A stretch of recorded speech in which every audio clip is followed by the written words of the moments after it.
778 page, జకర్యా గ్రంథం 3వ అధ్యాయం 9వ వచనాన్ని నేను చదువుతున్నాను చూడండి. 3వ అధ్యాయం 9వ వచనం. యెహోషువ ఎదుట నేనుంచిన రాతిని తేరి చూడుడి. ఆ రాతికి 7 నేత్రములున్నవి. దాన్ని చెక్కుడపు పని చేయువాడును నేను. ఇదే సైన్యములకు అధిపతియగు యెహోవా వాక్కు. చిన్న ప్రార్థన చేస్తాను. మహాపరిశుద్ధుడా, ఆనాడు ప్రధాన యాజకుడు అనేటువంటి యెహోషువ ఎదుట నీ ఉంచినటువంటి రాతిని గురించి ప్రభువా మేము జ్ఞాపకం చేసుకుంటున్నాం. నీ కృప, నీ దయ, నీ సహాయము మా జీవితంలో దేవా తోడుగా ఉంచి నీ రెక్కల చాటును మమ్మల్ని బలపరిచి నీవు ఆశీర్వదించమని ప్రార్థిస్తున్నానయ్యా. పరిశుద్ధాత్మ దేవా, ఈ రోజున నీ వాక్యం ద్వారా మాతో మీరు మాట్లాడండి, మమ్మల్ని మీరు సంధించండి, మా జీవితాలు వెలిగించండి, మా జీవితాలు ప్రత్యక్షపరచండి, మా జీవితాలు నాయన ఆయుత్తపరచండి, మా జీవితాలను మీరు ఆశీర్వదించండి. నీ దేవాలయంలో ఉన్నటువంటి మా బ్రతుకులు దేవా విశ్వాసముతో నిరీక్షించే భాగ్యాన్ని మీరు మాకు దయచేయండి. ఈ రోజున అనారోగ్యంగా ఉండి రాలేనటువంటి బిడ్డల కోసం ప్రార్థన చేస్తున్నానయ్యా. వారిని మరొకసారి నీ సన్నిధానాన్ని మీరు దయచేయండి, నీ రెక్కల చాటున బలపరచమని యేసు నామములో ప్రార్థించి అడిగి వేడుకొంచున్నాము తండ్రి, ఆమేన్. చూడండి, 3వ అధ్యాయము జకర్యా గ్రంథం చాలా అద్భుతమైనటువంటి గ్రంథం. ఎందుకంటే ఇది ఇశ్రాయేలీలు చెరలో నుంచి వాళ్ళు యోధా దేశంలోనికి వెళ్ళిపోయిన తర్వాత దేవాలయాన్ని కట్టే విషయంలో వాళ్ళు బలహీనలు అవుతారు. అంటే దేవాలయం పని వాళ్ళు ఇంట్రెస్ట్ లేకుండా చేస్తారనమాట. దేవాలయం పని వాళ్ళు అంత ఇంట్రెస్ట్గా చేయరు. ఎందుకంటే జెరుబ్బాబేలు నాయకత్వంలో దేవుడు యూదులను సమకూర్చి మరి ఆనాడు కోరేషు ఆజ్ఞ ప్రకారం వాళ్ళందరూ కూడా దేవాలయాన్ని కట్టడానికి వెళతారు. వెళ్ళినప్పుడు వాళ్ళు దేవాలయాన్ని కట్టకుండా వారి సొంత పనులు చేసుకుంటారు. అప్పుడు హగ్గాయి, జకర్యా ఇద్దరు కూడా వెళ్ళి వాళ్ళని ప్రోత్సహిస్తారు.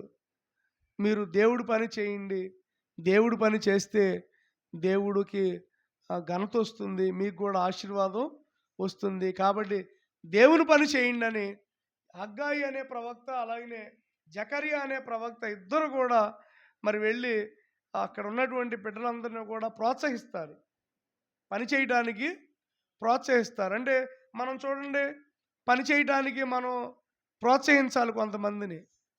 పొద్దున్నే వెళ్తాం, ఏదైనా పని ఉందనుకోండి పొద్దున్నే వెళ్తాం. ఎందుకు వెళ్తాం? అక్కడ ఆ రోజు అంతా కూడా పని జరిగించడానికి, చూసుకోవడానికి ఒక కంపెనీ కావచ్చు, ఒక పని కావచ్చు, మనందరం కూడా ప్రోత్సహిస్తాం అనమాట. వాళ్ళని పని చేయండి, పని చేయండి, పని చేయండి అని వాళ్ళందరినీ కూడా సరిచేస్తాం. అలాగే దేవుడు తన ప్రవక్తలైనటువంటి హగ్గాయి అలాగే జకర్యా గారి ద్వారా వాళ్ళని ప్రోత్సహిస్తున్నాడు, మీరు పని చేయండి, మీరు పని చేయండి అని. అలా పని చేస్తున్నప్పుడు, అలా ప్రవచిస్తున్నప్పుడు దాదాపు జకర్యా గారికి 10 దర్శనాలు వచ్చినాయి. 10 రాత్రిపూట కలలో దేవుడు ఆయనకి 10 దర్శనాలు ఇస్తాడు. ఆ దర్శనంలో ఇది ఒక దర్శనం అనమాట. ఇప్పుడు నేను చదివింది ఇది 6వ దర్శనం. ఏంటంటే ఈ దర్శనం చూడండి, యెహోషువ ఎదుట నేనుంచిన రాతిని తేరి చూడుడి. ఆ రాతికి 7 నేత్రములు ఉన్నవి. దేవుడు ఏమన్నాడంటే ఒక రాయిని చూపించాడు.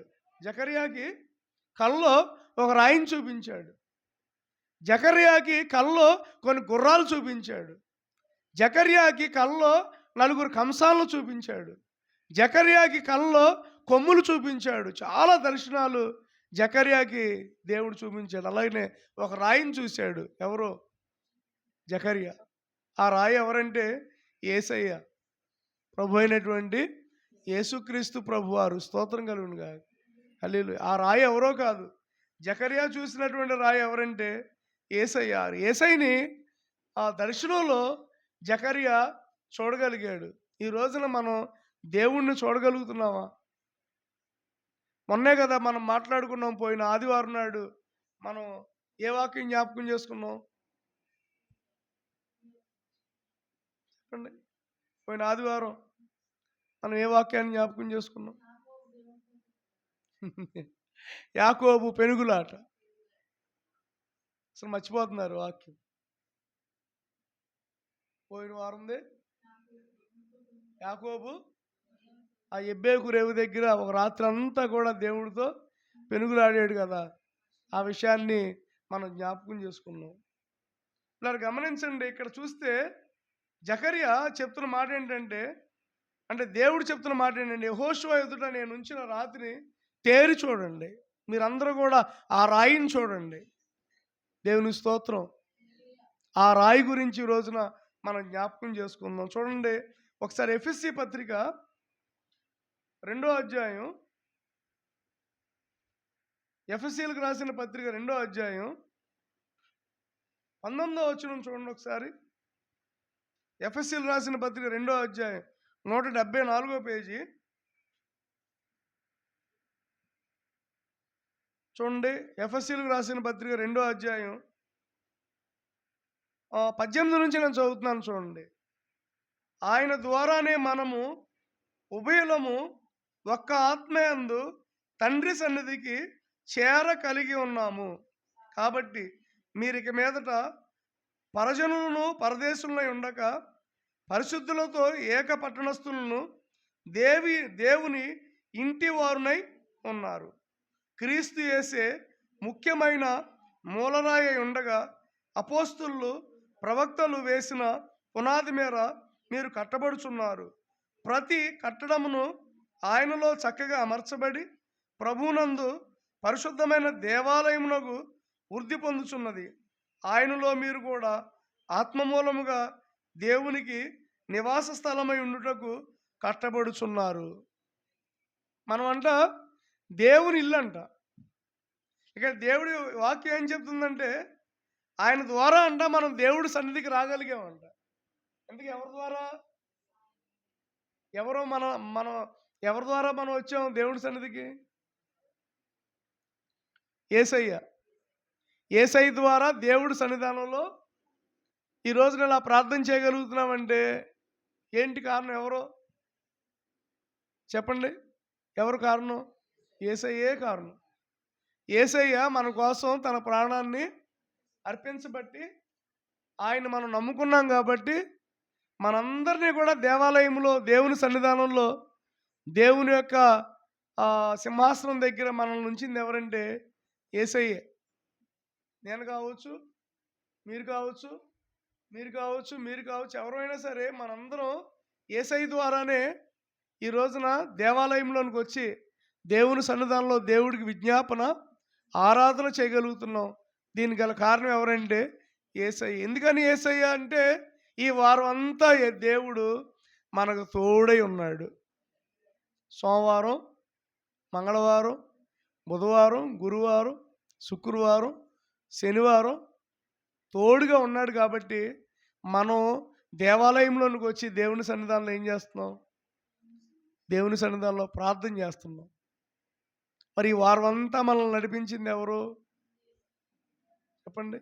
ఈ వారం అంతా మనకు ఆరోగ్యం ఇచ్చింది ఎవరు? దేవుడు. ఈ వారం అంతా మనకి కృప చూపింది ఎవరు? యేసయ్య మనకి తోడుగా ఉన్నాడు. కాబట్టి ఈ రోజున ఈ ఆదివారం ఆయన గురించి పాడుతున్నాం, ఆయన గురించి స్తుతిస్తున్నాం, ఆయన గురించి వింటున్నాం, ఆయనతో మాట్లాడుతున్నాం, ఆయనతో సహవాసం చేస్తున్నాం. స్తోత్రం కలుగును గాక. కొంతమంది రారు, ఆయనతో సహవాసం చేయరు. వచ్చిన ఎలా వస్తారంటే పిల్లలు గమనించండి. కొంతమంది, నేను 3 రకాల ప్రజలు చెప్తా. కొంతమంది అంట భారంతో వస్తారంట. భారంతో అంటే దేవాలయానికి వెళితే నేను భారం కలిగి, మనం పనికి దేనికి వెళ్తారు మీరు? ఉద్యోగానికి లేదా పనికి? చెప్పండి. టైంపాస్కి వెళ్తున్నానండి అన్నోళ్ళు ఉంటారా? కాలేజీకి వెళ్తున్నారు, స్కూల్కి వెళ్తున్నారు, దేనికి వెళ్తారు? ఊరినే ఇంటికాడ ఏం తొయ్యక కాలేజీకి వెళ్ళానని అంటారా? చెప్పండి. పనికి వెళ్ళారనుకోండి, కంపెనీకి వెళ్ళారనుకోండి, ఏంటో కంపెనీకి వెళ్తున్నా, దేనికి వెళ్తున్నావు అంటే ఇంటికాడ ఏం తొయ్యకి వెళ్తున్నాను అంటారా? భారం. ఎందుకంటే బాధ్యతలు ఉన్నాయి. మనకి పనికి వెళ్ళపోతే గడవదు, జరగదు. వెళ్ళాలి, ఏదో ఒకటి చేయాలి. కాబట్టి బాధ్యతతో మనం పనికి వెళ్తున్నాం, ఉద్యోగానికి వెళ్తున్నాం. అలాగే ఇప్పుడు గమనించండి, దేవాలయానికి ఎందుకు వస్తున్నాం? భారంతో. ఏంటి భారం? నశించిపోతున్నటువంటి ఆత్మల పట్ల భారం. నేను దేవాలయానికి వెళ్ళాలి. నేను దేవాలయానికి వెళ్ళపోతే నా దేవుడు బాధపడతాడేమో. నేను దేవాలయంలోనికి వెళ్ళి దేవుడితో మాట్లాడకపోతే, అందుకని వేకునే నేను నిన్ను వెతికేదను అన్నాడు దావీదు. దావీదు అన్నాడు, యెహోవా మందిరంలోకి వెళ్ళటం నాకు మేలన్నాడు. 23వ కీర్తనలో ఏమన్నాడు తెలుసా దావీదు? నిత్యము నేను ఆయన సన్నిధానంలో నివాసం చేస్తాను. వారానికి ఒకసారి కాదు, లేకపోతే వారానికి 2 గంటలు కాదు, నిత్యము నేను యెహోవా మందిరంలో నేను నివాసం చేస్తానని దేవుణ్ణి కొనియాడాడు. కాబట్టి దేవాలయంలోనికి దేనికి వస్తున్నాం అంటే మనం భారంతో రావాలి. దేనితో రావాలి? భారంతో రావాలి. రెండోది ఏంటంటే భక్తితో రావాలి. దేంతో వస్తున్నాం మనం? భక్తి, డివోషనల్. భక్తి అంటే ఏంటి ఇంగ్లీష్లో? డివోషనల్, భక్తి. మనకు భక్తి ఉండాలి. ఎవరి మీద ఉండాలి భక్తి? ఈరోజు నేను వెళ్ళాలి, ఈరోజు నేను వెళ్ళి దేవాలయంలో ఆయనతో మాట్లాడాలి, నేను ఈ రోజున వెళ్ళి దేవాలయంలో ఆయన మాట వినాలి, ఈరోజు నేను దేవాలయానికి వెళ్ళి దేవుని సన్నిధానానికి వెళ్ళి నేను ఆయన్ని చూడాలి, నేను ఆయన్ని చూడాలి, నేను ఆయనతో మాట్లాడాలి, నేను ఆయన సన్నిధానంలో నేను దేవుని స్తుతించాలి అని భక్తితో మనం దేవుడి దగ్గరికి రావాలి. అన్ని రోజున చాలామందికి భారం లేదు, భక్తి కూడా లేదు. ఏదో టైంపాస్గా వస్తున్నాం, వెళ్ళిపోతున్నాం అంతే తప్ప మనం వచ్చాము అంటే ఈ రోజున మనం ఏదో ఒకటి పట్టుకొని వెళ్ళాలి. ఆమె ఏం పట్టుకొని వెళ్ళాలి? మనం దేవాలయానికి వచ్చామంటే ఏదో ఒక వాగ్దానం మనం పట్టుకొని వెళ్ళాలి. ఏదో ఒకటి తీసుకురాకుండా మనం వెళ్ళకూడదు. ఏదో ఒకటి మనం పట్టుకొని వెళ్ళాలి. ఈరోజు నేను ఏదైనా సరే ఒక వాగ్దానాన్ని నేను నా ఇంటికి తీసుకెళ్తాను అన్నోళ్ళు చేయొద్దండి. ఏదో ఒక వాగ్దానం, నువ్వు ఏ వాగ్దానం మాట్లాడతావు మాకు తెలియదు, ఏదో ఒక వాగ్దానంతో నేను ఈరోజు నా ఇంటికి వెళ్ళాలి. ఆమేన్. ఈ రోజున ఏదో ఒక వాగ్దానం నాకు కావాలి. ఒక పండు నాకు కావాలి, ఒక ఆహారం నాకు కావాలి, లేకపోతే ఒక ఆశీర్వాదం నాకు కావాలి అని ఈ రోజున మనం భక్తితో దేవాలయానికి రావాలి, భారంతో దేవాలయానికి రావాలి. రెండవదిగా భక్తితో దేవుడి దగ్గరికి రావాలి. మూడవదిగా ఆయన్ని ఆరాధించడానికి దేవాలయంలోనికి రావాలి. ఏం చేయడానికి? ఎలా ఆరాధిస్తున్నాం మనం? పాటల ద్వారా, ఆరాధన ద్వారా, వాక్యం ద్వారా, కాసేపు 2 గంటలు దేవాలయంలో కూర్చోవడం ద్వారా. ఇది చూడండి, ఇక్కడ చూడండి, ఇక్కడ అంటున్నాడు 19వ వచనం చదవండి. కాబట్టి మీరిక మీదట పరజనులను పరదేశంలో ఉండక పరిశుద్ధులతో ఏకపట్టణస్తులను దేవుని ఇంటి వారినై ఉన్నారు. అంటే దేవుని ఇంట్లో ఎవరున్నారు? పరిశుద్ధులు. పరజనులు పరదేశులే కాదంట. మీరు పరజనులు కాదు, మీరు బయటోళ్ళు కాదు. పరజనులు అంటే ఎవరు? బయటవారు. మీరు బయట వాళ్ళు కాదు, లేదా మీరు పరదేశులు కాదు. మీరు ఎవరంటే పరిశుద్ధులు. పరిశుద్ధులు ఎక్కడ ఉంటారంట? చూడండి, ఇక్కడ ఉంది, దేవుని ఇంటి వారునై ఉన్నారు. క్రీస్తు యేసే ముఖ్యమైన మూలరాయి ఉండగా. ఇప్పుడు ఇంటికి మూలరాయి ఎవరు? ఈ ఇంటికి పునాది ఎవరు? మనకి నేను ఎప్పుడు చెప్తా ఉంటాను, మనకి 3 రకాల ఇళ్ళు ఉన్నాయి. మొట్టమొదటి ఇల్లు ఏంటంటే భౌతికమైన ఇల్లు. ఎప్పుడు గుర్తుపెట్టుకోండి, భౌతికమైన ఇల్లు. అది రేగుల షెడ్ కావచ్చు, డాబా కావచ్చు, పూరీలు కావచ్చు. ఏంటిది? భౌతికమైనటువంటి ఇల్లు. రెండోది ఏంటంటే ఆత్మ సంబంధమైన ఇల్లు, దేవాలయం. మూడో ఇల్లు ఏంటంటే పరలోకంలో ఉండే ఇల్లు. 2 కొరింథీ రాసిన పత్రిక 5వ అధ్యాయంలో ఉంటుంది. ఆ ఇల్లు పరలోకంలో దేవుడు మన కోసం భద్రపరిచాడంట. దేవుని స్తోత్రం. హల్లెలూయా. ఇది చర్చ్ ఏంటంటే ఇది ఒక ఇన్‌స్టిట్యూషన్. దేవాలయం. అంటే దేవాలయం ఏంటంటే ఇది మనకు ఒక ఆత్మీయ ఇల్లు. దేవుని స్తోత్రం. మన ఇంట్లో ఎంతసేపు ఉంటాం? చెప్పండి. 24 గంటలు మన ఇంట్లోనే ఉంటాం. లేదా పనికెళ్తే పనిలో ఉంటారు. లేదా ఇంకెక్కడికైనా వెళ్తే అక్కడే ఉంటారు. మరి దేవాలయంలో ఎన్ని గంటలు ఉండాలి? ఆత్మ సంబంధమైనటువంటి ఈ ఇంట్లో ఆత్మ సంబంధంగా మనం కూడుకొని ఎన్ని గంటలు ఉండాలి దేవాలయంలో? ఎక్కువ సమయం ఆయనతో గడిపేవారిగా ఉండాలి. ఈ ఇంటికి ఎవరంటే మూలరాయి ఎవరు? ఈ ఇంటికి క్రీస్తు యేసే ముఖ్యమైన మూలరాయి అయి ఉండగా చూడండి, ఆయన మూలరాయి. కార్నర్ స్టోన్ అంటారు ఇంగ్లీష్‌లో. మూలరాయి, ముఖ్యమైనటువంటి రాయి, పునాది రాయి. చూడండి, ముఖ్యమైనటువంటి రాయి చాలా విలువైంది. ఆ తర్వాత ఒక రాయి, ఒక రాయి, ఒక రాయి, ఒక రాయి అలా కట్టుకుంటూ ఉంటాం. ఈ రాళ్ళన్నీ కూడా ఏ రాయి మీద నిలబడతాయి? ఆ రాయి, పునాది రాయి. అంటే ముఖ్యమైనటువంటి యేసయ్య అనే ఆ బండ మీద మనం ఒక్కొక్కటిగా ఒక్కొక్కటిగా ఒక్కొక్కటి అమర్చబడుతున్నాం. మనందరం కూడా రాళ్ళమే. ఈ ఇంటికి, ఆత్మ సంబంధమైన ఇంటికి నేను ఒక రాయిని, మీరు ఒక రాయి. ఏమండి? నేను ఒక రాయి, మీరు ఒక రాయి. మనందరం కూడా రాళ్ళమే. అపోస్తలులు, అలానే ప్రవక్తలు, వాళ్ళందరూ కూడా పునాదులు వేశారు. అలా అలా అలా కట్టబడుతూ ఉన్నాం. మన ఇంట్లో మనం రాయమనమాట. మనం బలమైన రాయా, మెతక రాయా? కొన్ని రాళ్ళు చూడండి మెతకగా ఉంటాయి, కొన్ని రాళ్ళు గట్టిగా ఉంటాయి. మనం గట్టోళ్ళమా లేకపోతే మెత్తటోళ్ళమా? చెప్పండి. ఆ టాపీ మేస్త్రి గారు తీసుకొని ఆ రాయి కట్టినప్పుడు ఆ రాయి చక్కగా సిమెంట్ మీద పెడతాడు. మళ్ళీ ఇంకో రాయి పెడతాడు, ఇంకో రాయి పెడతాడు. దాని మీద మరలా ఏమేస్తాడు? సిమెంట్ వేస్తాడు. అలాగే ఇప్పుడు మనకు సిమెంట్ ఏంటంటే వాక్యం. మనం గట్టిగా ఉండాలంటే ఏంటి? సరే, ఇప్పుడు సిమెంట్ రాళ్ళు ఇలా వరుసగా పెట్టేసామండి. పైన పెట్టాం, పైన పెట్టాం, పైన పెట్టాం, పైన పెట్టాం. అవి కొన్నాళ్ళకి చిన్నపిల్లలు ఇలా తోస్తే చాలు పడిపోతాయి. ఇప్పుడు ఆ రాళ్ళు పడిపోకుండా ఉండాలంటే ఏం చేయాలి? సిమెంటు, ఇసుక తగిన పాళ్ళతో కలిపి కిందేసి, మళ్ళా రాయిలేసి, మళ్ళీ దాని మీదేసి, మళ్ళా రాళ్ళేసి, దాని మీదేసి, మళ్ళీ అటు ఇటు ప్లాస్టింగ్ గట్టిగా, అప్పుడు పడిద్దా గోడ? మనం బండితో గుద్దినా కానీ పడదు, మనమే పడిపోతాం. గోడ అలాగే ఉంటుంది.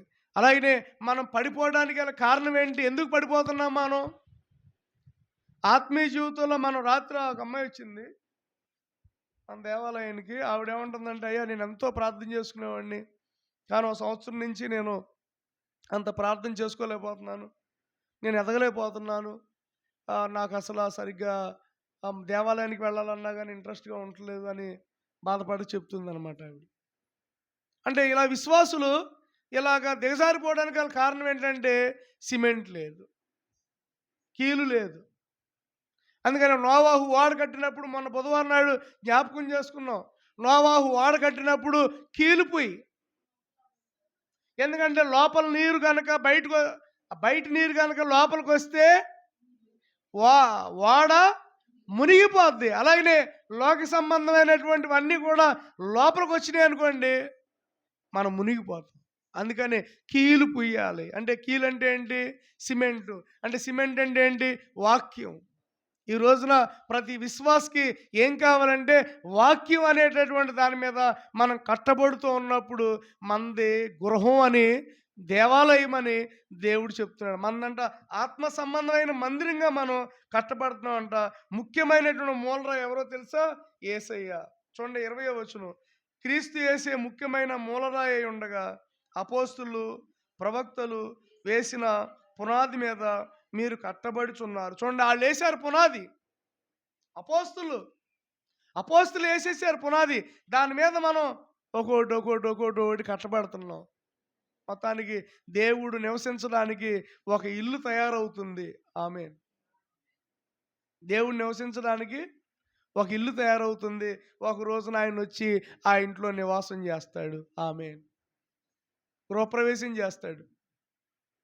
ఫౌండేషన్ ఏమంటే ఇప్పుడు మనం గృహప్రవేశానికి ముందు చూడండి ఏమవుద్ది, ఏం చేస్తాం, శంకుస్థాపన. శంకుస్థాపన అయింది. ఎప్పుడైంది శంకుస్థాపన? కల్వరి శిలువలో. గృహప్రవేశం గృహప్రవేశం ఉంది. చాలామంది ఒక్కోసారి అంటారు, అయ్యగారు మరే మా ఇల్లు మధ్యలో అయిపోయిందండి, కొంచెం ప్రార్థన చేయండి అయ్యగారు అంటారు. కొంతమంది అంటారు, అయ్యగారు లోన్ రావడం లేట్ అవుతుందండి, కొంచెం ప్రార్థన చేయండి అయ్యగారు అంటారు. అంటే మధ్యలో కొన్ని ఇళ్ళు ఆగిపోతాయి. కానీ ఇల్లు ఆగట్లా, రోజు కట్టబడుతుంది. ఆమేన్. ఈ దేవాలయం రోజు కట్టబడుతుంది. ఒక రోజున ఫినిష్ అయిన తర్వాత గృహప్రవేశం చేస్తాడు. ఎవరు? యేసయ్య. స్తోత్రం కలుగును గాక. ఆ రెండవ రాకడలో గృహప్రవేశం చేయబోతున్నాడు. గృహప్రవేశంలో మనందరం కూడా పిల్లలు గమనించండి, ఒక దేవాలయముగా ఉంటాం. ఆమేన్. ఆయన గృహప్రవేశం చేయబోతున్నాడు ఈ దేవాలయాన్ని. దేవుని నామానికి మహిమ కలుగును గాక. అందుకనే 21వ వచనం చూడండి, ప్రతి కట్టడమును ఆయనలో చక్కగా అమర్చబడి, అబ్బా ప్రతి కట్టడం చూడండి, ఎగుడు దిగుడుగా కట్టేస్తాడా టాపీ మేస్త్రి? అసలు ఎంత చూడండి, మూలమటం వేస్తాడు, ఇటు ఒక దారం లాగుతాడు, అటు ఒక దారం లాగుతాడు, అటు సైజు కట్టుకుంటాడు, ఇటు సైజు పెడతాడు, ఇటు సైజు పెడతాడు, ఇటు సైజు పెడతాడు. తర్వాత కట్టేటప్పుడు అలాగా అలా అలా నీట్గా కడతాడు, మళ్ళీ అటుపక్క కడతాడు, మళ్ళీ కొలబద్ద వేసుకుంటాడు, లైన్ వేసుకుంటాడు, తర్వాత ఈ బద్ద వేసుకుంటాడు, బద్దలాగుతాడు, ఒకటి ఎంత చక్కగా అమరుస్తాడు. ఎడాపెడా ఉంటుందా? ఏమండి, ఎడాపెడా ఉంటుంది? ఎడాపెడా ఉంటారా? దేవాలయాల్లో కూడా పిల్లలు గమనించండి, కొంతమంది ఎడాపెడా కూర్చుంటారు. వరుసనే కూర్చోవాలి కదా, అలా వరుసనే కూర్చోవాలి నీట్గా, అలా లైను అలా ఇటు లైను అలా చక్కగా నీట్గా కూర్చోవాలి, అమర్చబడాలంట చక్కగా. చూడండి ఇక్కడ ఏం చేస్తున్నాడు, ఒకసారి చదవండి 21వ వచనం. ప్రతి కట్టడము ఆయనలో చక్కగా అమర్చబడి, అంటే ఆయనలో నువ్వు చక్కగా ఉన్నావా? ఏమన్నా ఉన్నావా? ఆయనలో మనం రాయి, ఇవాళ నేను ఒక బుట్ట రాయి. ఆయనలో నేను చక్కగా అమర్చబడి ఉన్నానా, లేకపోతే ఏమన్నా వంకర టెంకురు ఉందా?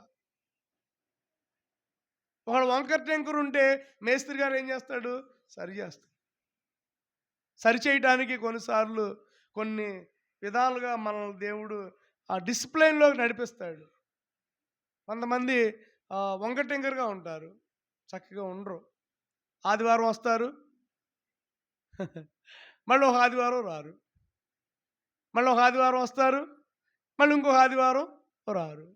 అదేమంటే వాళ్ళకు ఉన్నటువంటి సమస్యలు వాళ్ళకి చెప్తారు. నేను ఇందాక చెప్పాను, రమ్యతో చెప్పా, 2005 సంవత్సరంలో ప్రభువుని నమ్ముకున్నామమ్మ, ఇప్పటి వరకు ఒక్క ఆదివారం కూడా మిస్ అవ్వాల, ఒక్క ఆదివారం కూడా మిస్ అవ్వాలి. పొద్దున్న లెగంగానే గదిలోకి వెళ్ళి కూర్చోగానే ఏంటో అంత రకమైన నీరసంగా అనిపించి నాకు అనిపించింది, అబ్బా కాసేపు పడుకుంటే బాగుండు,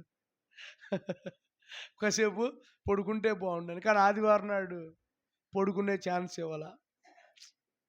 ఆదివారం నాడు పడుకోవటానికి యేసయ్య మన కోసం కల్వరి శిలువలో చనిపోవాల. మనం దేవాలయానికి వెళ్ళాలి, దేవుడి పని చేయాలి. పడుకుంటే ఇంకా ఆ చక్కగా అమర్చబడం, మనం చక్కగా అమర్చబడాలి, మనం చక్కగా పెట్టబడాలి. రాయి టాపీ మేస్త్రి గారు చక్కగా అమురుస్తూ ఉంటే అది మంచి అందంగా ఉంటుంది, మంచి గృహంగా ఉంటుంది. అదే ఒకవేళ గమనించండి, చక్కగా అమర్చబడలేదనుకోండి, అది బలమైందిగా ఉండదు. ఆ కోట పడిపోద్ది. ఏమైపోద్ది? ఆ కోట ఇల్లు పడిపోద్ది, కూలిపోద్ది. అందుకనే కూలిపోకుండా ఉండాలంటే మనం చక్కగా అమర్చబడి ఉండాలి. తర్వాత చూడండి 22వ వచనంలో, ప్రభువునందు పరిశుద్ధమైన దేవాలయమగుటకు వృద్ధి పొందుచున్నది, ఆయనలో మీరు కూడా ఆత్మ మూలముగా దేవునికి నివాస స్థలమై ఉండుటకు కట్టబడుచున్నారు. మనం కట్టబడుచున్నామా? ఎస్, మనం కట్టబడుచున్నాం. మొత్తం ఫినిష్ అయిపోయిన తర్వాత దేవుడు వస్తాడు. మొత్తం ఫినిష్ అయిపోయిన తర్వాత గృహప్రవేశం చేస్తాం కదా. మొత్తం ఫినిష్ అయిపోయిన తర్వాత రిబ్బన్ కట్ చేసి ఆ ఇంట్లోకి వెళ్తాం కదా, అలాగనే మొత్తం ఫినిష్ అయిపోయిన తర్వాత యేసయ్య వస్తాడు. కట్టబడుతున్నాం కట్టబడుతున్నాం కట్టబడుతున్నాం. అందుకని ఇప్పుడు గమనించండి, ఆయన క్రీస్తు యేసు ముఖ్యమైన మూలరాయి, విశ్వాసులకు ఆయన మూలరాయి. అందుకని ఆ రాయిని తేరి చూడండి అంటున్నాడు జకర్యా.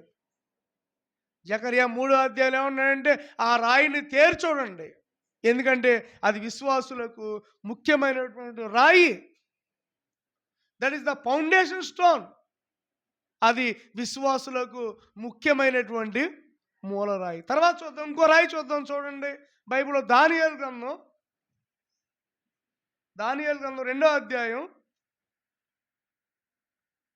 దానియేలు గ్రంథం 2వ అధ్యాయం.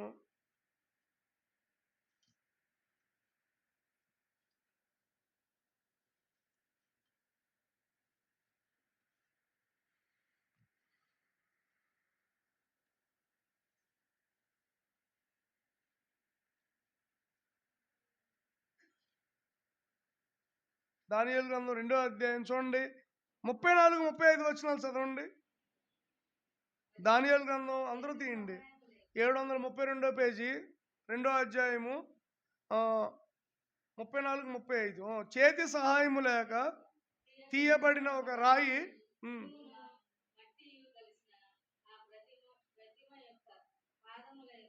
పడి దాని పాదములను తుత్తునీలుగా విరగగొట్టినట్లు తమకు కనబడినే.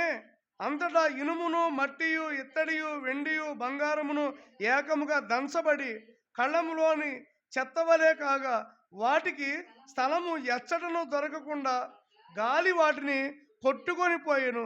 ప్రతిమను విరగగొట్టిన ఆ రాయి సర్వభూతాలంతా మహాపర్వతమైంది. చేతి సహాయము లేకుండా తీయబడిన రాయి. అర్థమవుతుందండి? జకర్యా గ్రంథం 3వ అధ్యాయంలో ఒక రాయిని చూపిస్తున్నాడు. ఆ రాయి ఏంటంటే విశ్వాసులను వృద్ధి చేసే రాయి, విశ్వాసులను నిలవబెట్టే రాయి. 2వ రాయి ఏంటో చెప్పన, అన్యులను నరక్కొట్టే రాయి. మీరు ఇదివరకు రోట్లో వేసి దంచేవాళ్ళు కదా, అట్లాగే ఒక రాయి అంట అన్ని జనుల్ని నలక్కొడుతుందంట. ఇక 2వ అధ్యాయంలో ఒక గొప్ప ప్రతిమను చూస్తాడు నెబుకద్నెజరు. నెబుకద్నెజరు ఒక గొప్ప ప్రతిమను చూస్తాడు. ఆ ప్రతిమను చూసిన తర్వాత చూడండి, ఆ ప్రతిమ ఎలాగుంటుందంటే శిరస్సు ఏమో బంగారం, ఇదొక కలరు, తర్వాత తొడలో కలరు, కాళ్ళు ఒక కలరు, అలా అంటే బంగారం, వెండి, తర్వాత ఇత్తడి, తర్వాత ఇనుముతో ఉన్నటువంటి ఒక ప్రతిమను నెబుకద్నెజరు చూస్తాడు.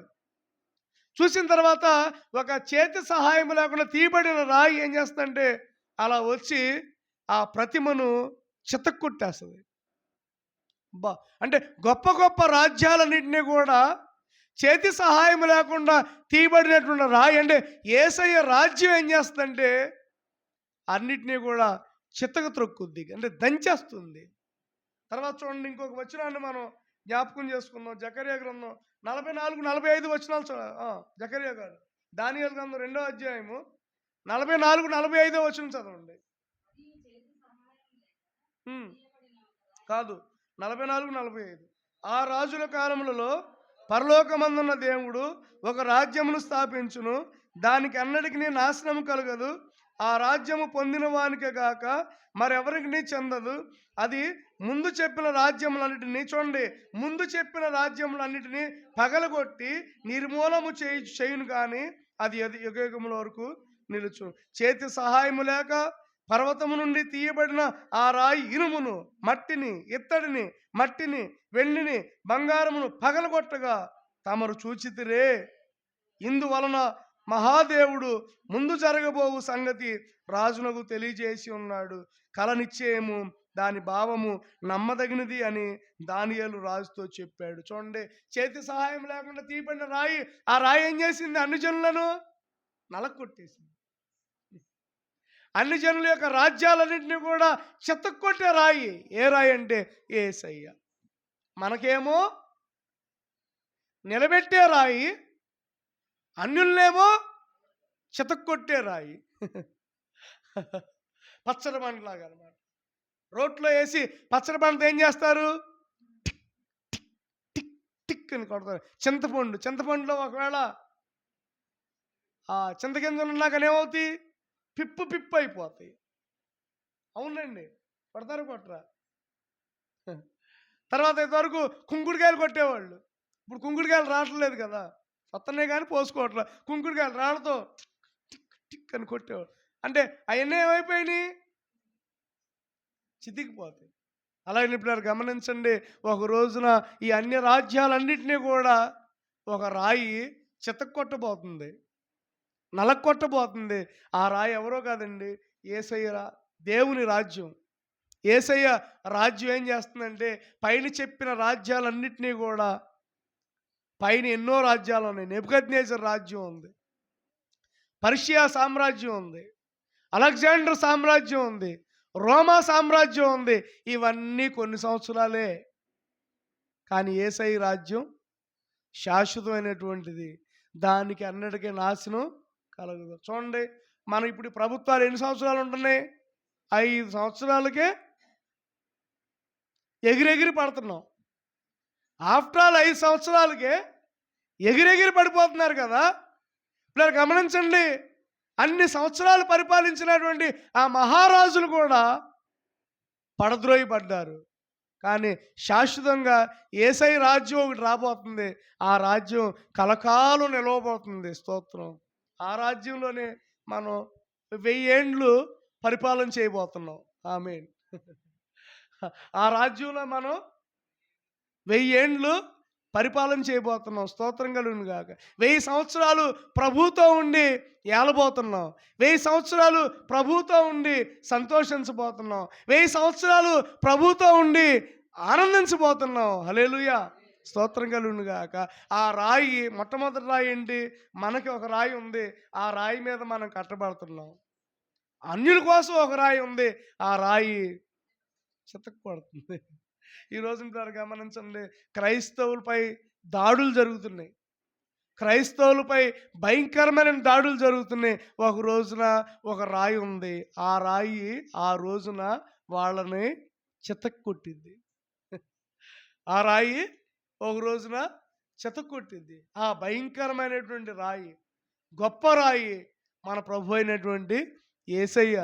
యేసయ్య మనకు ఎలా ఉన్నాడంటే నిలబెట్టే రాయిగా ఉన్నాడు. యేసయ్య మనకు ఎలా ఉన్నాడు తెలుసా? కట్టేటటువంటి రాయిగా ఉన్నాడు. మనం ఇప్పుడు యేసయ్య మీద ఏం ఏం చేయబోతున్నాం? కట్టబడుతున్నాం. అలాగే అన్యులకు ఒక రోజున ఆ రాయి ఎలా ఉంటుందో తెలుసా? అసలు మామూలుగా కాదు. అసలు మామూలుగా కాదండి. ఈ రాజ్యాలన్నీ కూలిపోతాయి. మన భారతదేశంలో ఉన్నటువంటి రాజ్యాలన్నీ కూలిపోతాయి. చైనాలో ఉన్న రాజ్యాలన్నీ కూలిపోతాయి. ప్రపంచంలో ఉన్నటువంటి రాజ్యాలన్నీ కూడా కూలిపోతాయి. ఏ రాజ్యం ఉండదు? ఒకటే రాజ్యం ఉంటుంది. అదే యేసయ్య రాజ్యం. ఆమేన్. ఆ యేసయ్య రాజ్యంలో కాపరెవరు? ఆ యేసయ్య రాజ్యంలో రాజు ఎవరు? ఏమండి, రాజు ఎవరు? యేసయ్యే మన రాజు. మనందరం కూడా ఎవరు? ఆయన యొక్క బిడ్డలం. మనం పరిపాలిస్తూ ఉంటాం. అంతమించి మనం ఏం చేయము. స్తోత్రం కలుగును గాక. హల్లెలూయా. దేవుని నామానికి మహిమ కలుగును గాక. తర్వాత ఇంకొక రాయి చూద్దాం. చూడండి, రోమాపత్రిక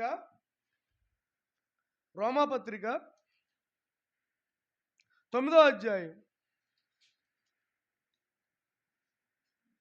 రోమాపత్రిక 9వ అధ్యాయం.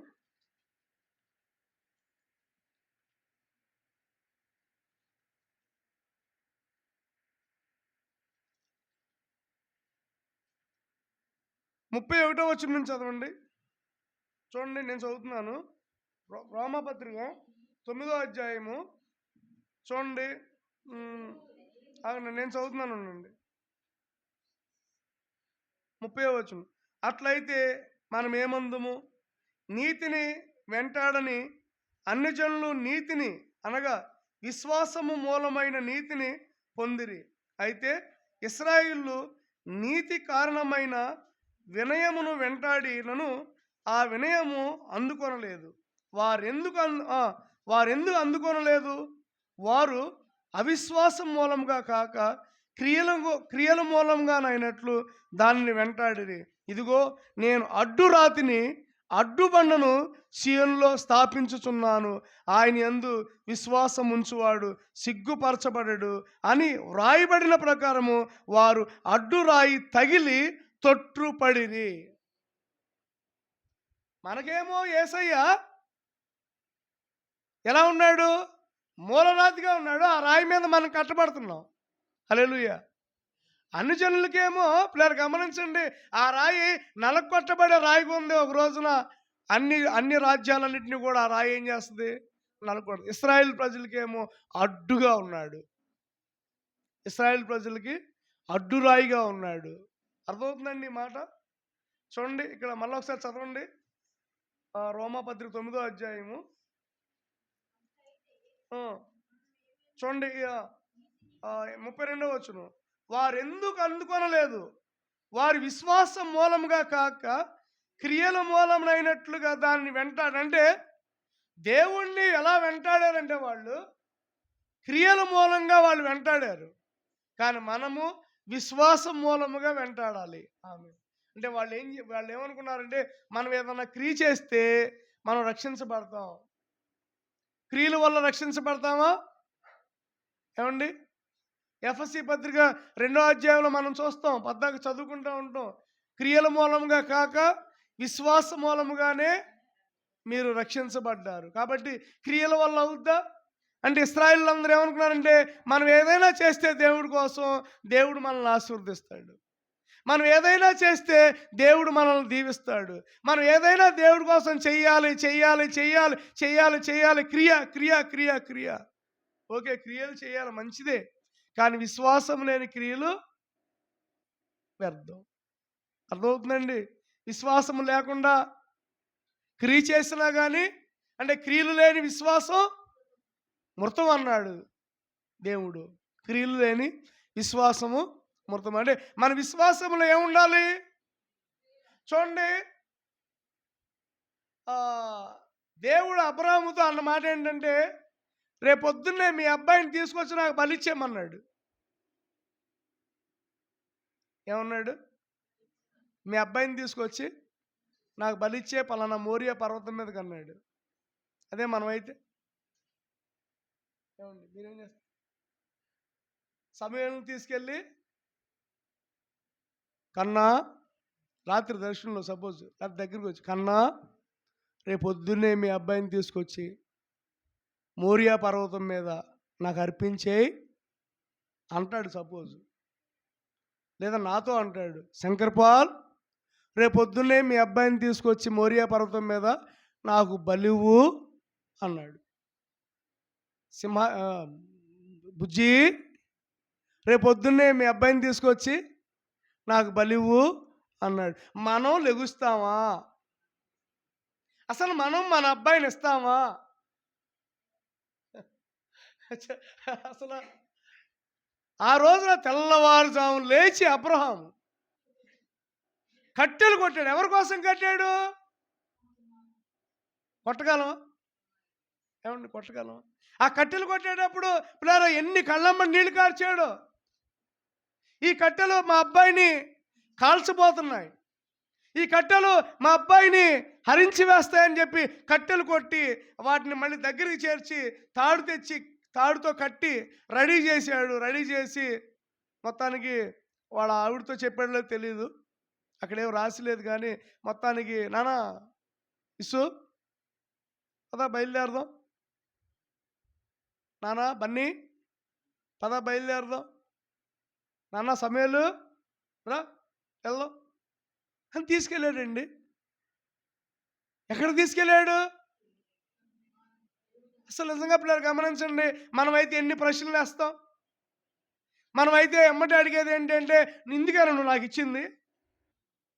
25 సంవత్సరాలు చూడండి. మళ్ళీ నేను అడుగుతున్నాను, అబ్రహాముని దేవుడు ఏ వయసులో పిలిచాడు? 75 సంవత్సరాలు. అబ్రహాముకి 75 సంవత్సరాలు పిలిచినప్పుడు, అబ్రహాము కుమారుని ఇచ్చినప్పుడు అబ్రహాము వయసు ఎంత? 100 సంవత్సరాలు. మొన్నే మనం ఒకరోజు శనివారం నాడు జ్ఞాపకం చేసుకున్నాం. అంటే 25 సంవత్సరాలు నిరీక్షించి నాకు కుమారుణ్ణి ఇస్తే ఆ కుమారుణ్ణి బలిచ్చేయమంటావా అని మనం ఎన్ని ప్రశ్నలు దేవుడికి వేసేవాళ్ళం. కానీ అబ్రహాము నిజంగా ఆ కట్టెలు, ఆ లైటింగులు, తర్వాత కత్తి కూడా పట్టాడు. మరి చంపేయాలిగా, అంటే బలిచ్చినప్పుడు ఏం చేస్తాడు? మెడకాయ కోసేయాలిగా. కత్తి అన్నీ పట్టుకున్నాడండి పాపం. నిజంగా అలాగ నడుచుకుంటూ వెళ్తుంటే ఆయన కొండ మీదకి వెళ్ళేటప్పుడు కొంతమంది పనులు ఉన్నారు. ఆ పనులతో ఏమన్నాడు తెలుసా? మీరు ఇక్కడ ఉండండి, మేము కూడా వస్తాం. ఆమేన్.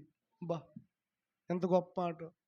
మీరు ఇక్కడే ఉండండి, మేము వెళ్ళి అక్కడ బలిచ్చి మేము వస్తాం, మేము వెళ్తున్నాం, మేము వస్తాం అని మనం అలా అనగలమా? మనం ఏమంటాం తెలుసా? మేము వెళ్తున్నామే, మళ్ళీ నేను వస్తాను. ఎందుకంటే తన విశ్వాసం చూడండి. వెళ్తున్నాం, అక్కడ దేవుడు ఏదో చేయబోతున్నాడు. ఆమేన్. ఏం చేస్తాడో అబ్రాహాముకు తెలియదు. అబ్రాహాముకు చెప్పలా, ఇదిగో నువ్వు తీసుకొని రా, అక్కడ నేను ఒక గొర్రె పిల్లను ఉంచుతాను, దాన్ని నేను ఇస్తాలే, ఏదో ఒకటి చేస్తాలే అని అనలా. అక్కడ కొండ మీద ఏం జరుగుద్దో అబ్రహాముకి తెలియదు. రేపేం జరుగుద్దో మనకు తెలియదు, కానీ రేపు మాత్రం అద్భుతాలే దేవుడు చేస్తాడు. ఆమేన్. మన జీవితంలో ఏం జరుగుద్దో మనకు తెలియదు, కానీ దేవుడు మాత్రం అద్భుతాలే చేస్తాడు. స్తోత్రం. కొండ మీదకి వెళ్ళిన తర్వాత ఏం జరిగింది? కొండ మీద వెళ్ళిన తర్వాత కన్నబాబు సమూయేలుని పడుకోబెట్టాడు. శంకరపాలు గారు విశ్వాసం పడుకోబెట్టాడు. బుజ్జిగారు వాళ్ళ అబ్బాయి బన్నీని పడుకోబెట్టాడు. మొత్తానికి అడిగాడు వాళ్ళ అబ్బాయి వెళ్ళేటప్పుడు, నానా కత్తుంది, పొలాలు ఉన్నాయి, గొర్రెపిల్ల లేదని అడిగాడు. అప్పుడు అబ్రహాం గారు అన్నాడు, దేవుడే చూసుకుంటాడు నాన్న, యెహోవే చూసుకుంటాడు అన్నాడు. మొత్తానికి వెళ్ళిపోయారు. వెళ్ళగానే పడుకోబెట్టా. ఆయన వాళ్ళ అబ్బాయిని పడుకోబెట్టాడు. ఎమ్మటే ఇప్పుడు కట్ చేయటానికి ఏం లేదు. ఇక అక్కడ కూడా డౌట్ రాలా, ఏంటి ఏమన్నా ఉంచాడు ఏంటని ఏం చూడలా. ఎమ్మటే వాళ్ళ అబ్బాయిని చంపేయటానికి, అంటే బలి ఇవ్వటానికి కత్తి పట్టాడు. కత్తి ఎప్పుడైతే పట్టాడో, స్తోత్రం, కత్తి ఎప్పుడైతే అబ్రహాం ఎప్పుడైతే కత్తి పట్టుకున్నాడో, అప్పుడు దేవుడు తాను సిద్ధం చేసినటువంటి ఆ గొర్రె అరిచింది, ఆ పొట్టేలు కనబడింది. స్తోత్రం. ఎప్పుడైతే కత్తి పట్టుకున్నాడో అప్పుడు ఆ పొట్టేలు కనబడింది, అక్కడ ఉంది. అప్పుడు అన్నాడు, అబ్రహాం, బా, నువ్వు మీ అబ్బాయిని చంపొద్దు, నీ విశ్వాసం గొప్పది, నీ విశ్వాసాన్ని నేను చూశాను, కాబట్టి మీ అబ్బాయిని అక్కడ తీసేసి, మీ అబ్బాయిని ఆ ప్రదేశం నుంచి తీసేసి అక్కడ ఎవరిని పెడతామంటే, అదిగో నేను సిద్ధం చేసినటువంటి పొట్టేల్ని పెట్టు, గొర్రె పిల్లను పెట్టు అన్నాడు. ఎమ్మటే వాళ్ళ అబ్బాయిని తీసేశాడు. విశ్వాసాన్ని పక్కకు లాగేశా, సమూయేలుని పక్కకు లాగేశాడు, బన్నీని పక్కకి లాగేశాడు. ఇప్పుడు చూడండి, విశ్వాసం ఉండాల్సినటువంటి ప్రాంతంలో ఎవరున్నారు? సమూయేలు ఉండాల్సిన ప్రాంతంలో ఎవరున్నారు? బన్నీ ఉండాల్సిన ప్రాంతంలో ఎవరున్నారు? అంటే నా కోసం ఎవరున్నారు? యేసయ్య. స్తోత్రం కలుగును గాక. అర్థమవుతుందండి? కొన్నిసార్లు క్రియలు లేని విశ్వాసం వ్యర్థం అండి. కొన్నిసార్లు క్రియలు లేని విశ్వాసం వ్యర్థం. మన విశ్వాసంలో ఏముండాలి తెలుసా? క్రియ ఉండాలి. అందుకే అంటున్నారు చూడండి, మీరు విశ్వాసం మూలంగా కాక క్రియల మూలముగా నైనట్లు దానిని వెంటాడారు. అంటే మీరు దేవుణ్ణి ఎలా వెంటాడారంటే, క్రియల మూలంగా. నేను క్రియ చేస్తే, నేను ఏదో చేస్తే దేవుడు నన్ను ఆశీర్వదిస్తాడు, నేను ఏదో చేస్తే దేవుడు నన్ను దీవిస్తాడు, నేను ఏదో ఇస్తే దేవుడు నన్ను ఇష్టపడతాడు అని అనుకుంటాం కొన్నిసార్లు. కానీ అన్నిటికంటే ముఖ్యంగా ఏముండాలి తెలుసా? విశ్వాసం. ఏముండాలండి? ఏముండాలి? విశ్వాసం లేకుండా మనం ఏమీ చేయలేం. కానీ చూడండి, ఇప్పుడు ఇశ్రాయేలీయులకి ఏముంది? అవిశ్వాసం వల్ల వాళ్ళు ఆ కానాను దేశానికి వాళ్ళు వెళ్ళలేకపోయారండి. దేని చేత వెళ్ళలేకపోయారు? అవిశ్వాసం చేత వాళ్ళు కానాను దేశానికి వెళ్ళలేకపోయారు. వాళ్ళందరూ కూడా అరణ్యులు ఏమైపోయారు? రాలిపోయారు. కానీ ఈ రోజున చూడండి, ఇక్కడ 33వ వచనంలో, ఇదిగో నేను అడ్డురాతిని, అడ్డుబండను సియోనులో స్థాపించుచున్నాను. ఆమేన్. హల్లెలూయా. దేవునికి స్తోత్రం కలుగును గాక. అడ్డురాతిని, అడ్డుబండను సియోనులో స్థాపించుచున్నాను, ఆయన యందు విశ్వాసం ఉంచువాడు సిగ్గుపరచబడడు అని వ్రాయబడిన ప్రకారం. చూడండి, ఆయన యందు విశ్వాసం ఉంచువాడు సిగ్గుపరచబడతాడా? నువ్వు దేవుని యందు గనుక విశ్వాసం ఉంచితే సిగ్గుపరచబడవు. ఆమేన్. నిన్ను సిగ్గుపరచనివ్వడు. మనం పాట పాడుకున్నాం కదా, సియోను దేవుడే నేను సిగ్గుపరచివ్వడు, కనికరా పూర్ణుడే నీ కన్నీరు తుడువును. సియోను దేవుడే నేను సిగ్గుపడనివ్వడు, కనికరా పూర్ణుడే నీ కన్నీరు తుడుచును. అసమానమైన వాడు అవమానపరచడు నిన్ను, ఓటమి ఎరుగని మన దేవుడు ఓడిపోనివ్వడు నిన్ను. ఓడిపోనిస్తాడా? ఓడిపోనివ్వడు ఆయన. చూడండి, దేవుడు అంట మనల్ని సిగ్గుపరచనివ్వడు అంట. ఎట్టి పరిస్థితుల్లోనూ కూడా యేసయ్య మనల్ని సిగ్గుపరచనివ్వడు. ఆమేన్. మనల్ని ఉన్నతమైనటువంటి వారుగానే దేవుడు ఉంచుతాడు, కానీ సిగ్గుపడేటట్లుగా దేవుడు మనల్ని, నవ్వులపాలు దేవుడు మనల్ని చేయడు. కొంతమంది ఆత్మీయులు మనల్ని నవ్వులపాలులోకి నడిపిస్తారు. కొంతమంది కొన్నిసార్లు బంధువులు మనల్ని నవ్వులపాలులోకి నడిపిస్తారు. కానీ యేసయ్య నవ్వులపాలులోకి మనల్ని నడిపించడు. మన పిల్లల్ని, మనల్ని, మన కుటుంబాన్ని దేవుడు ఉన్నతమైనటువంటి వారిగా ఉంచుతాడు. స్తోత్రం కలుగును గాక. అందుకని అన్నాడు చూడండి, ఆయన యందు విశ్వాసం ఉంచువాడు సిగ్గుపరచబడడు. ఈ రోజున ఎవరి యందు విశ్వాసం ఉంచుతున్నావు నువ్వు? చూడండి, మనం చదివాము ఒక కీర్తన, 37వ కీర్తన ఒకసారి చూడండి. 37వ కీర్తన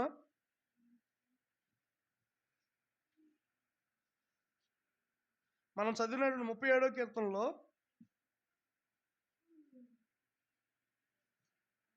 4వ వచనం చూడండి. యెహోవాను బట్టి సంతోషించుము, ఆయన నీ హృదయ వాంఛలను తీర్చును. నీ మార్గము ఆయనకు అప్పగింపుము, నీవు ఆయనను నమ్ముకొనుము, ఆయన నీ కార్యము నెరవేరుస్తాడు. ఆమేన్. నువ్వు ఆయన నమ్ము, ఆయన నీ కార్యం నెరవేరుస్తాడు. అది ఏదో నాకు తెలియదు. ఈ రోజున నువ్వు ఏ విషయంలో ఆయన నమ్మలేకపోతున్నావో, ఈ రోజున ఆ విషయంలో believe he can do. We just believe, అంతే. నమ్మటం మాత్రమే మనం చేయాలి. చేసే కార్యం ఆయనే చేస్తాడు. చూడండి ఏమన్నాడు, నీ మార్గములు ఆయనకు అప్పగించు, నీ పనులు ఆయనకు అప్పగించు, నీ చిత్తాన్ని ఆయనకు అప్పగించు. అప్పగించిన తర్వాత నీవు ఆయన్ని నమ్ముకో. ఏం చేయాలంట? నువ్వు ఆయన్ని నమ్ముకో. నమ్ముకుంటున్నావా? నమ్ముతున్నారా? నీ భర్త మారతాడని మీరు నమ్ముతున్నారా? ఏమండి, మీ భర్త మారతాడని మీరు నమ్ముతున్నారా? నమ్మండి, అంతే. దేవుడే మార్చేస్తాడు. ఆమేన్. నీ భర్త కూడా నీతో పాటు దేవాలయంలోనికి, దేవుని మందిరానికి వస్తాడు అని నమ్ముతున్నావా? చెప్పండి, నమ్ముతున్నావా? నమ్మినప్పుడు దేవుడు ఘనమైన కార్యాన్ని చేస్తాడు. నీ పిల్లలు కూడా నీతో పాటు దేవాలయానికి, దేవుడి మందిరానికి వస్తాడు అని నమ్ముతున్నావా? నమ్ము. తప్పనిసరిగా దేవుడు నీతో పాటు వారికంటే ముందుగానే వారిని దేవాలయంలో దేవుడు ఉంచుతాడు. ఆమేన్. అని మనం ఏం చేయాలి? నమ్మాలి, అంతే. విశ్వాసించాలి. దేవుడు నా భర్త పట్ల, నా పిల్లల పట్ల, నా కుటుంబం పట్ల ఈ గొప్ప కార్యం చేస్తాడు. తప్పనిసరిగా దేవుడు మీ పట్ల గొప్ప కార్యం చేయనుగాక. ఆయన నువ్వు నమ్ముకో, ఆయన నీ కార్యం నెరవేరుస్తాడు. ఏం చేస్తాడంటే ఆయన నీ కార్యం చెప్పండి, పక్కన ఉన్నటువంటి వారితో చెప్పండి, నీ కార్యం ఆయన నెరవేరుస్తాడు. షేకండి చెప్పండి, అట్లా షేకండి ఇచ్చి, అలా నీ కార్యం దేవుడు నెరవేరుస్తాడు. అయితే ఇక్కడ క్వశ్చన్ మార్క్ ఏంటంటే, నువ్వు నమ్ముతున్నావా? ఇక్కడ క్వశ్చన్ మార్క్ ఉంది, నువ్వు నమ్ముతున్నావా? నువ్వు నమ్మినట్లయితే ఆయన ఏం చేస్తాడు? నీ కార్యాన్ని నెరవేరుస్తాడు. నువ్వు నమ్మాలి. మనం చేయాల్సిన పని అంతా ఏంటంటే మనం నమ్మాలండి.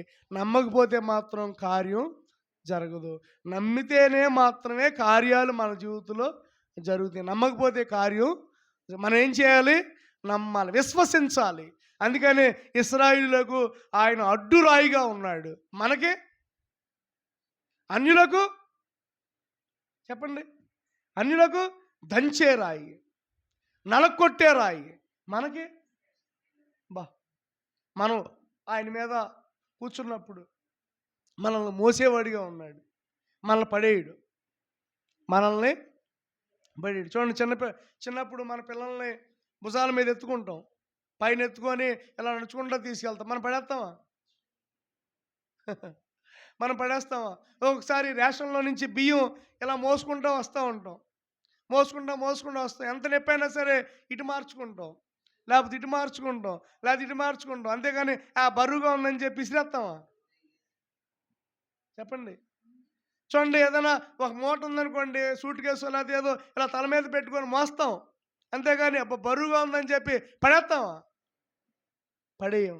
అలాగనే దేవుడు కూడా పిల్లలు గమనించండి, మనల్ని పడేయడు, మనల్ని గొప్పవారిగా చేస్తాడు. ఉన్నతమైనటువంటి వారిగా మనల్ని కడుతున్నాడు దేవుడు. ఆమేన్. ఆయనే మనల్ని కట్టేవాడు, మనల్ని ఆయన కడుతున్నాడు. అందుకని ఇశ్రాయేలీయులకు లేని గొప్పతనం దేవుడు సంఘానికి ఇచ్చాడు. ఆమేన్. ఇశ్రాయేలీయులు పొందుకోలేని ఆశీర్వాదాలు ఈ రోజున క్రీస్తు శరీరం అనబడుతున్న సంఘం పొందుకుంటుంది. స్తోత్రం. పరిశుద్ధాత్మ దేవుణ్ణి వారు పొందుకోలేకపోయారు, పరిశుద్ధాత్మ దేవుణ్ణి వారు అనుసరించలేకపోయారు. కానీ అపోస్తలుల కార్యం 2వ అధ్యాయంలో పరిశుద్ధాత్మ దేవుడు ఎవరి మీదకి వచ్చాడు? ఇశ్రాయేలీయుల మీదకా? సంఘం మీదకా? ఇశ్రాయేలీయులు లేనిటువంటి కొన్ని ఆపర్చునిటీస్ దేవుడు సంఘానికి ఇచ్చాడు, మనకిచ్చాడు. ఈ రోజున పరిశుద్ధాత్మ దేవుడు మన సంఘం మీద ఉన్నాడు. ఆమేన్. మనతో ఉన్నాడు, మనలో ఉన్నాడు. మనల్ని పరిశుద్ధాత్మ దేవుడు నడిపిస్తూ ఉన్నాడు. దేవుని స్తోత్రం కలుగును గాక. పరిశుద్ధాత్మ దేవుడు ద్వారా ఎన్నో గొప్ప కార్యాలు నేడు సంఘానికి దేవుడు చేస్తున్నాడు. ఆనాడు ఇశ్రాయేలీయులు చేస్తున్నటువంటి ఆ గొప్ప భాగ్యం ఈ రోజున ఆ సంఘానికి ఇచ్చినటువంటి గొప్ప భాగ్యం ఈ రోజున ఇశ్రాయేలీయులకు లేదండి. ఇశ్రాయేలీయులకి లేదు. ఇశ్రాయేలీయులకు లేనటువంటి గొప్ప భాగ్యాన్ని ఈ రోజున దేవుడు సంఘానికి ఇచ్చాడు. స్తోత్రం కలుగును గాక. ఇశ్రాయేలీయులు ప్రత్యక్ష గుడారంలోకి ఆడోళ్ళు వెళ్ళకూడదు, ప్రత్యక్ష గుడారంలో ఆడోళ్ళు ప్రార్థన చేయకూడదు, ప్రత్యక్ష గుడారంలో ఆడోళ్ళు వెళ్ళకూడదు, అసలు ఆడోళ్ళు ఎక్కడికి వెళ్ళకూడదు. కానీ ఈ రోజున సంఘంలో ఆడోళ్ళు వస్తున్నారు, పాటలు పాడుతున్నారు, ప్రార్థన చేస్తున్నారు. ఆనాడు ఆ గొప్ప ఆపర్చునిటీ, మీకున్నటువంటి ఆపర్చునిటీ ఆనాడు ఇశ్రాయేలీయులకు లేదు. కానీ ఈ రోజున సంఘానికి భార్యాభర్తలు వస్తున్నారు, స్త్రీలు వస్తున్నారు, పిల్లలు వస్తున్నారు, దేవుణ్ణి ఆరాధిస్తున్నారు. స్తోత్రం కలుగును గాక. ఎంత గొప్ప కార్యం అండి. ఈ రోజున మీరు గమనించండి, మీ దగ్గర చేతిలో బైబిల్ ఉంది. ఆనాడు ఇశ్రాయేల్ చేతిలో ఏం లేదు, బైబిల్ లేదు, నో వర్డ్ ఆఫ్ గాడ్. ఈ రోజున దేవుడు పరిశుద్ధత, ఆయన పరిశుద్ధమైనటువంటి గ్రంథం, 66 గ్రంథాలు కలిగినటువంటి ఆయన జీవవాక్యం ఈ రోజున మన చేతిలో ఉంది. ఇప్పుడు మనం గొప్పవారమా, ఇశ్రాయేలీయులు గొప్పవాళ్ళ? మనమే గొప్పవాళ్ళు. ఎందుకంటే మన చేతిలో జీవవాక్యం ఉంది. వాళ్ళు చదవాలంటే వాళ్ళు చదువుకోవడానికి అవకాశం లేదు. వాళ్ళు ప్రత్యక్ష గుడారంలోకి వస్తే యాజకుడు ఏం చేస్తారంటే ఒక పత్రిక చదువుతాడు, అది విని వాళ్ళు వెళ్ళేవాళ్ళు, దాని ప్రకారంగా ప్రార్థన చేసుకునేవాళ్ళు. కానీ ఒక రకంగా మనకంటే వాళ్ళే గొప్పోళ్ళు. వాళ్ళ దగ్గర వాక్యం లేదు, కానీ వాళ్ళు వాక్యాన్ని గైకొన్నారు. ఈ రోజున మన దగ్గర వాక్యం ఉంది, కానీ వాక్యాన్ని చదవను కూడా చదవం. ఈ వెళ్తాం, ఇంటికి వెళ్ళంగానే అన్నం తింటాం, కూర్చుంటాం. ఆదివారం రోజు సాయంత్రం అయిపోద్ది, సోమవారం నాడు అయిపోద్ది, మంగళవారం నాడు అయిపోద్ది, బుధవారం అయిపోద్ది. బుధవారం ఒకవేళ బైబిల్ క్లాస్ ఉందనుకోండి, ఆ బైబిల్ క్లాస్ అప్పుడు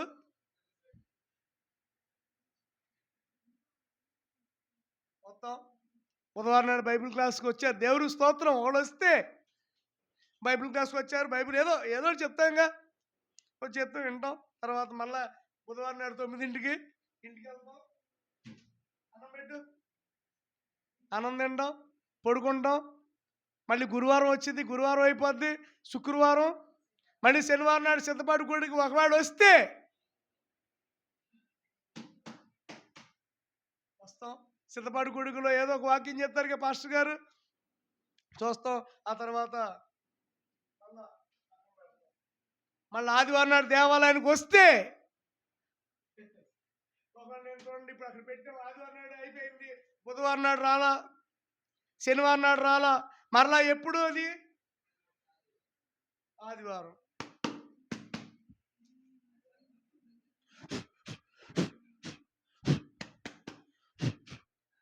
అసలు ఏంటండి ఇది? దేవుడు వాక్యం ఇచ్చింది దీనికా? దేవుడు వాక్యం ఇచ్చింది చేత్తో పట్టుకోవడానికి కాదు. ఇది పట్టుకుంటున్నారు ఇది పట్టుకుంటున్నారు కరెక్టే, చర్చికి వచ్చే వరకు వదలలా. కానీ చర్చి తర్వాత కొంతమంది చర్చిలో కుర్చీలో కూర్చున్నా కానీ బైబిల్తోనే ఉంటారు, బైబిల్లోనే కూర్చున్నారు, ఓకే వెరీ గుడ్. కానీ ఇంటికి వెళ్ళిన తర్వాత ఎంతమంది చేతులు ఈ బైబిల్ మీద పడుతున్నాయి చెప్పండి? వాళ్ళ చేతులు చూడాలనుకుంటున్నా. అలా చేతులు లేపాలి అనుకుంటే ఒక్క చేయి కనబడదు, ఏదో 1-2 చేతులు కనబడతాయి తప్ప ఎక్కువ చేతులు కనబడవు. అర్థమవుతుందండి? దేవుడు ఇశ్రాయేలీయులకు లేనటువంటి గొప్ప భాగ్యాన్ని ఈ రోజున మనకి ఇచ్చాడు. దేవుడు గురించి ఎక్కువగా మనం తెలుసుకోగలం, పరిశుద్ధాత్మ గురించి ఎక్కువగా మనం తెలుసుకోగలం. ఆయన ఎన్నో వరాలు ఇచ్చాడు దేవుడు మనకి. దేవునికి స్తోత్రం కలుగునుగా. ఈ రోజున ఎంతో గొప్ప భాగ్యాన్ని, ఇశ్రాయేలీయులకు లేని గొప్ప భాగ్యాన్ని నేడు క్రీస్తు శరీరం అనబడిన ఆయన సంఘానికి ఆయన ఇచ్చాడు. కానీ మనము ఏం చేస్తున్నాం? అందుకని ఇశ్రాయేలీయులకు అడ్డురాయిగా ఉన్నాడు ఆయన, అన్యులకేమో నలకొట్టబడే రాయిగా ఉన్నాడు. మనకి ఎలా ఉన్నాడు యేసయ్య? మూలరాతిగా, ఆమేన్, ఫౌండేషన్ స్టోన్. ఆ రాయి మీద మనం కట్టబడుతున్నాం. చక్కగా అమర్చబడదామా ఏమండి? మనం చక్కగా అమర్చబడదామా? చక్కగా, లేకపోతే వంకర టెంకరగా పెట్టేయమంటారు? చక్కగా అమర్చబడినప్పుడు ఆ కట్టుబడి దేవుడికి ఆశీర్వాదకరంగా ఉండునుగా. అది బలమైందిగా, స్థిరమైందిగా, అది ఉన్నతమైందిగా, దేవుడికి మహిమకరంగా అటువంటి కట్టడమును దేవుడు కట్టించునుగాక మనందరినీ. అట్టి కృప దేవుడు సదాకాలము మనకు దయచేయనుగాక. అందుకని ఇక్కడ జకర్యా గ్రంథం చూడండి, ఒకసారి చదివి మనం ప్రార్థన చేసుకుందాం. జకర్యా గ్రంథం 3వ అధ్యాయములో ఈ దర్శనాన్ని ఒకసారి మనం చదువుకుందాం. యెహోషువ ఎదుట నేను ఉంచిన రాతిని తేరి చూడుడి, ఆ రాతికి 7 నేత్రములు ఉన్నవి. ఆ రాతికి ఎన్ని ఉన్నాయి? 7 నేత్రములు. 7 నేత్రములు యెషయా గ్రంథం 11వ అధ్యాయంలో ఉంటాయి, మొదటి వచనంలో. అంటే ఆయనకు ఉన్నటువంటి 7 ఆత్మలను సూచిస్తున్నాయి. 7 అనేది సంపూర్ణమైనటువంటి సంఖ్య. సంపూర్ణ 7 ఆత్మలు కలిగినటువంటి వాడు మన దేవాది దేవుడైన యేసయ్య. దేవుని నామానికి మహిమ కలుగును గాక. హల్లెలూయా. దేవుడు దీవించి ఆశీర్వదించును గాక. సో మనకు ఎలా ఉన్నాడు ఇప్పుడు ఆయన? మూలరాయి. ఈ రోజు దేవుని వాక్యం ఏం జ్ఞాపకం చేసుకున్నాం? రాయి. మనకేమో యేసయ్య మూలరాయి, అన్యులకేమో యేసయ్య ఏ రాయి? చితక్కొట్టే రాయి, నలకొట్టే రాయి. ఇశ్రాయేలీయులకేమో యేసయ్య అడ్డురాయిగా ఉన్నాడు. మనకు మాత్రం చక్కగా మూలరాతిగా ఉన్నాడు. ఆ రాయి మీద మనం కట్టబడేవారిగా ఉంటున్నాం. అట్టి కృప దేవుడు మనందరికీ దయచేయునుగాక. ఆమె ప్రార్థన చేసుకుందాం. మన మధ్యలో ఉన్న కన్నబాబు ప్రార్థన చేస్తారు, వాక్యాన్ని ఎత్తిపట్టి ప్రార్థన చేస్తారు.